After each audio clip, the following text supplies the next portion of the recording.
எல்லோருக்கும் வணக்கம்.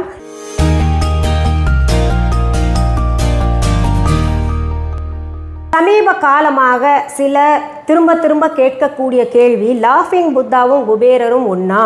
நான் லாஃபிங் புத்தாவை வைத்து பூஜை செய்யலாமா அப்படின்னுலாம் கேட்டுக்கிட்டு இருக்கீங்க. நம்ம வைக்கலாமா வேண்டாமா, பூஜை செய்யலாமா இல்லையா அப்படின்னு பார்ப்பதற்கு முன்னாடி லாஃபிங் புத்தா என்பவர் யார் அப்படின்னு கொஞ்சம் சிறிது தொட்டு காமிக்கிறேன். நான் இவர் புத்தர் பரம்பரையில் வந்தவர் அப்படின்னு, அதாவது புத்தர் ஒரு இறைவனாக மதித்து உலகெங்கிலுமே இன்னைக்கு கும்பிட்டுக்கிட்டு இருக்காங்க இல்லையா. 1000 ஆண்டுகளுக்கு முன்பாக சிரிக்கும் புத்தரை போலவே ஒருவர் வாழ்ந்து வந்தார். அவர் புத்தர் பரம்பரையில் வந்தவர்னு சீன மக்கள் நம்பிக்கிட்டு இருந்தாங்க. அவர் பெயர் பூடை. இவர் லியாங் முடியாட்சி காலத்திலே வாழ்ந்த சான் பிக்கு. மிகவும் கருணையும் அன்பும் கொண்ட இவரை 7 கடவுள்களில் ஒருவராக தாவோ மற்றும் ஜப்பானிய ஷின்டோ மக்கள் கருதுனாங்க. இவரை வீட்டில் வச்சாலே ரொம்ப மகிழ்ச்சி பொங்கும் அப்படின்னு நினச்சாங்க. ஏன்னா அவர் எப்போவுமே சிரிச்சுக்கிட்டே இருந்தார், ரொம்ப கருணையும் அன்பாகவும் இருந்தார். இன்னொன்று, அவருடைய தொப்பையை தடவினாலே நமக்கெல்லாம் அதிர்ஷ்டம் ஏற்படும் அப்படின்னு நினச்சிக்கிட்டு இவரையும் ஒரு கடவுளாக நினைத்து வணங்கிக்கிட்டு வந்தாங்க. சரி, இவருடைய பெருமை சீனர்களும் ஜப்பானியர்கள் மட்டுமே அறிந்திருந்தார்கள். இவருடைய புகழ் உலகெங்கும் எப்படி பரவச்சு அப்படின்னு பார்த்தோம்னா, இவர் வாழ்ந்த காலத்தில் தான் பௌத்தத்தை பரப்பி கொண்டிருந்தார்கள். யாருன்னா வணிகர்கள். இப்போது வணிகர்கள் ஒரு இடத்துல தங்க மாட்டாங்க. இங்கே வியாபாரம் காரணமாக உலகெங்கிலுமே சுற்றிக்கிட்டு இருப்பாங்க இல்லையா. அப்படி வணிகர்கள் பல்வேறு இடங்களில் வாழ்ந்துக்கிட்டு இருந்தாங்க.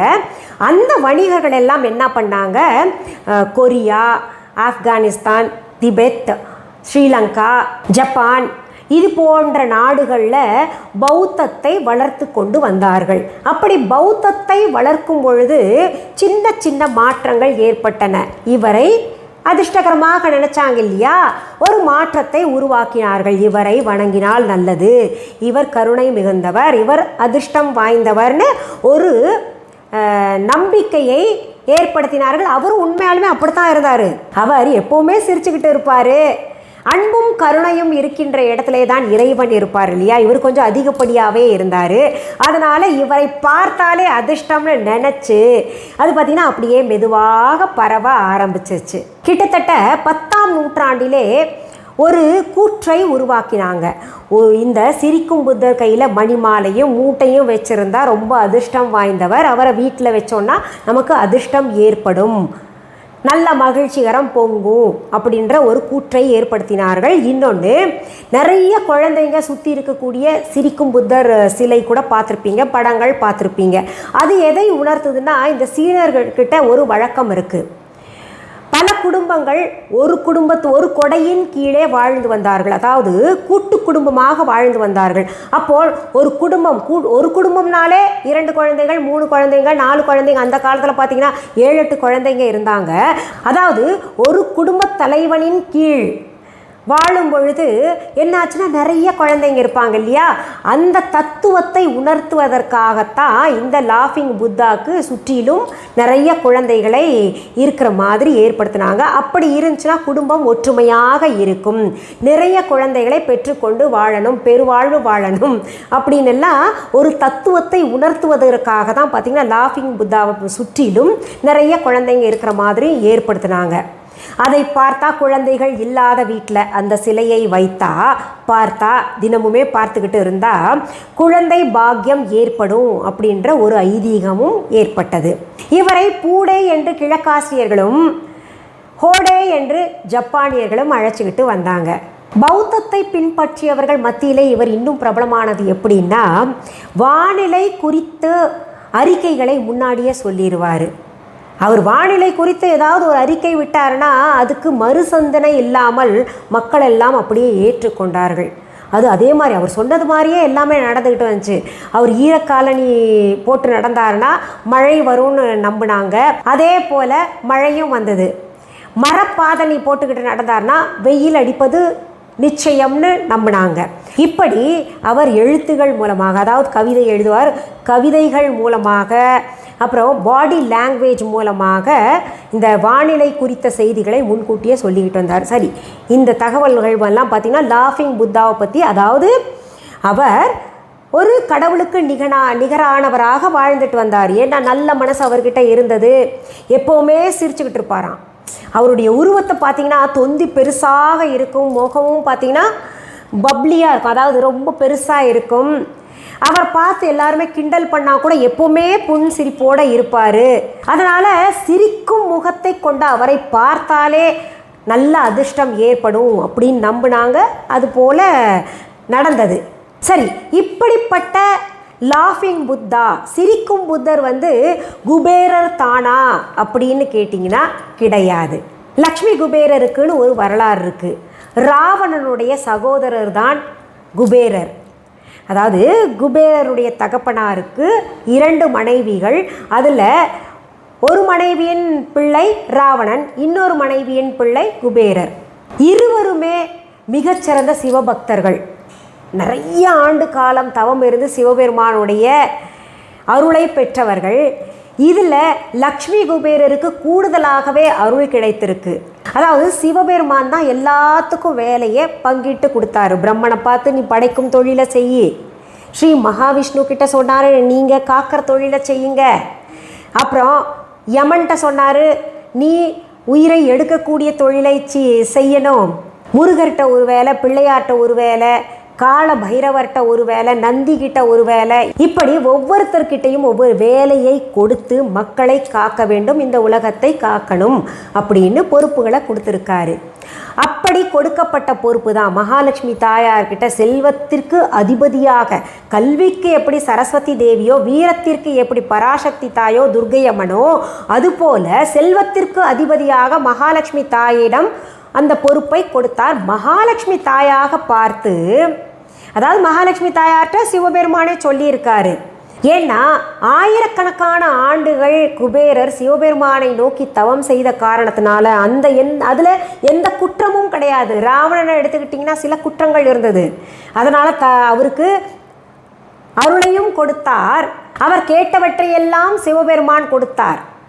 ஆனால் அவர் சரியானவராக இருக்கல. அதனால் பக்தனாக இருந்தும் அவருக்கு அழிவு ஏற்பட்டது. ஆனால் குபேரருடைய தவத்திலே, குபேரருடைய பக்தியிலே எந்த குற்றமும் இருக்கலை. அதனால் மகாலட்சுமி தாயாரை செல்வத்திற்கு அதிபதியாக நியமித்த சிவபெருமான் மகாலட்சுமி தாயார்கிட்ட குபேரனுக்கும் அந்த செல்வத்தை காக்கும் ஒரு பொறுப்பை கொடுக்குமாறு சொன்னார் மகாலட்சுமி தாயார். அதனால தான் பார்த்தீங்கன்னா அந்த பொறுப்பை குபேரர்கிட்ட கொடுத்து அதற்கு காவலர்களாக, குபேரருக்கு உதவியாளர்களாக மகாலட்சுமி தாயார் தன்னுடைய சார்பாக 2 பொறுப்பாளர்களையும் நியமித்தார். அதுதான் பார்த்தீங்கன்னா 2 பக்கம் குபேரருக்கு பக்கத்தில் நின்று இருப்பாங்க.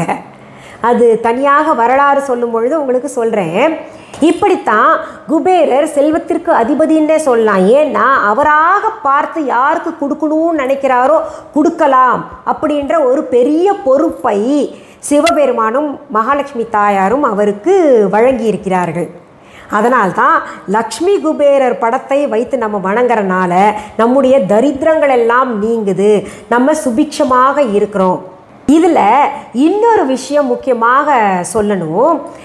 அதாவது சிவபெருமானும் மகாலட்சுமி தாயாரும் இவர்கிட்ட பணத்தை நீங்கள் பகிர்ந்து யாருக்கு வேணால் கொடுக்கலாம் அப்படின்னு சொல்லியிருக்காங்கல்ல, அந்த ஒரு உரிமை கொடுத்துருக்காங்க இல்லையா, அதில் இன்னொரு செய்தியை சொல்லியிருக்காங்க. பணத்தை எல்லாருக்குமே அப்படியே தூக்கி கொடுக்கணும் அப்படின்றது கிடையாது.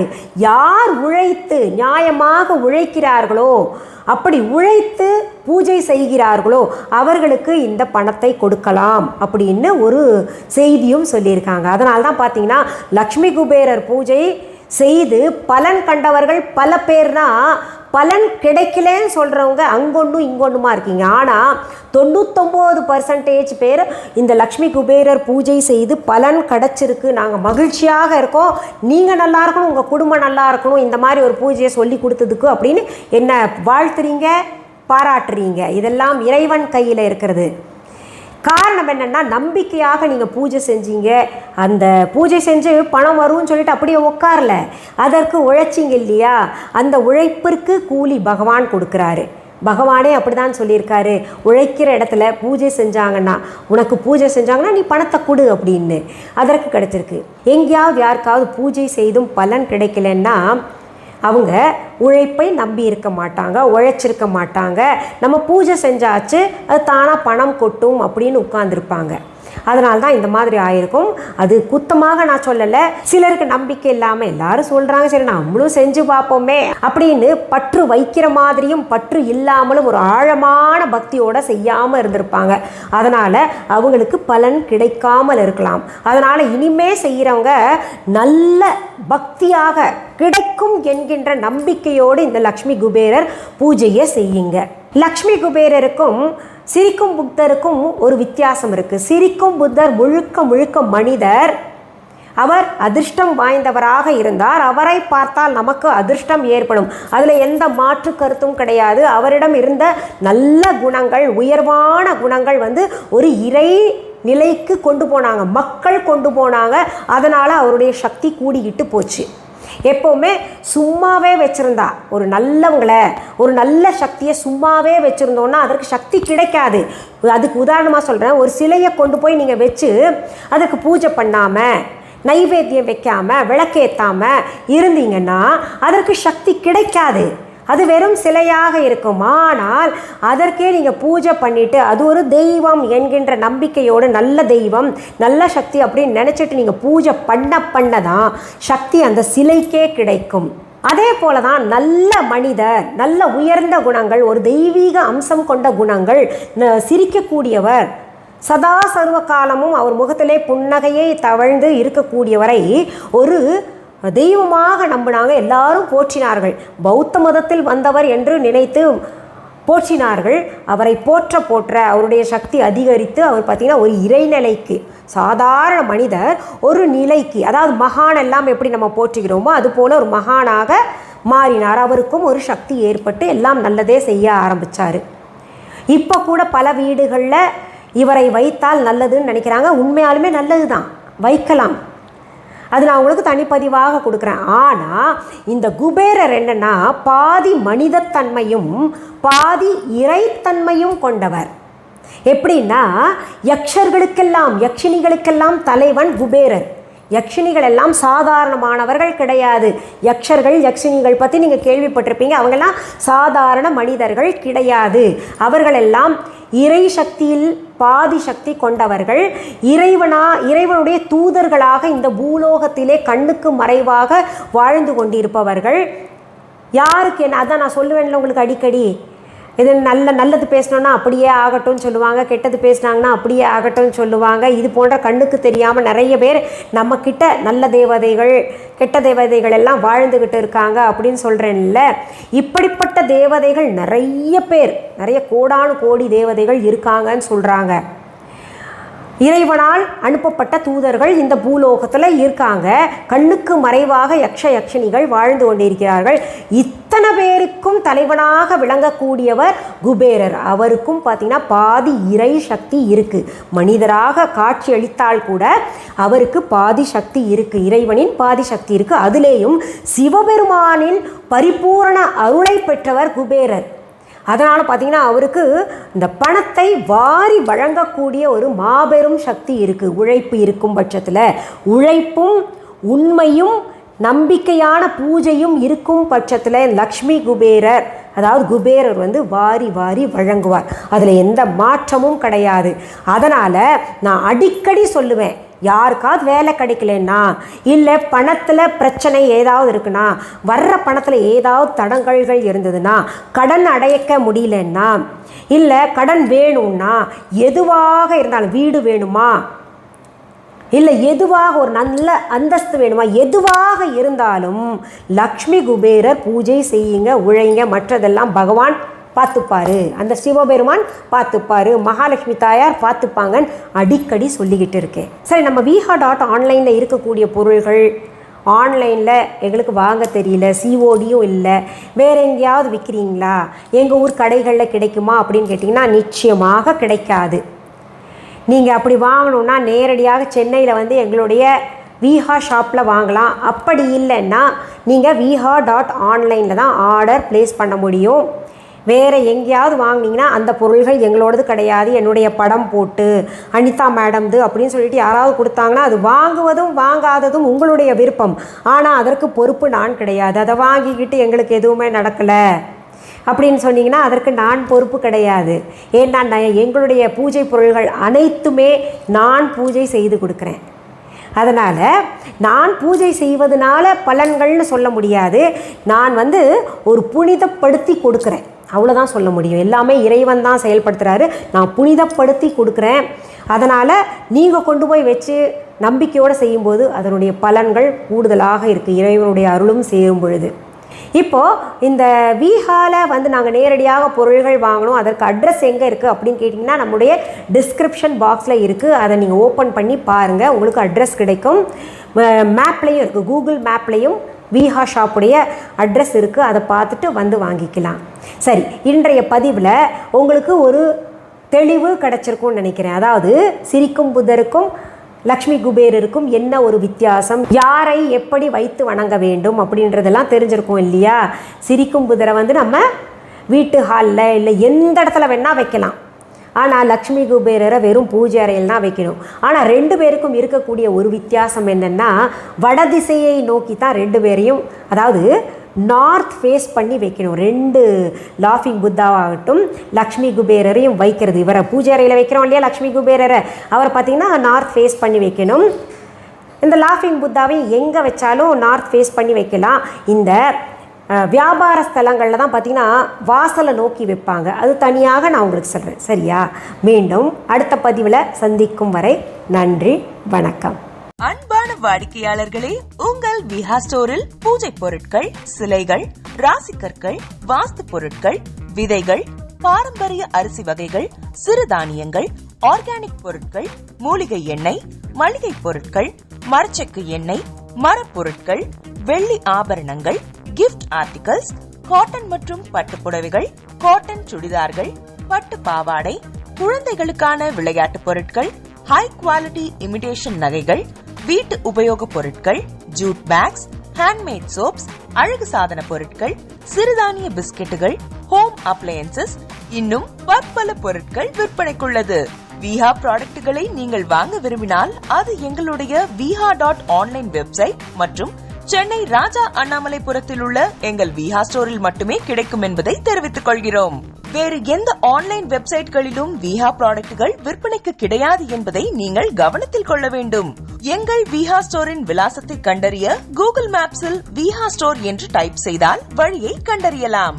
www.viha.online வெப்சைட்டிலும் விஹா ஸ்டோரின் அட்ரஸ் உள்ளது.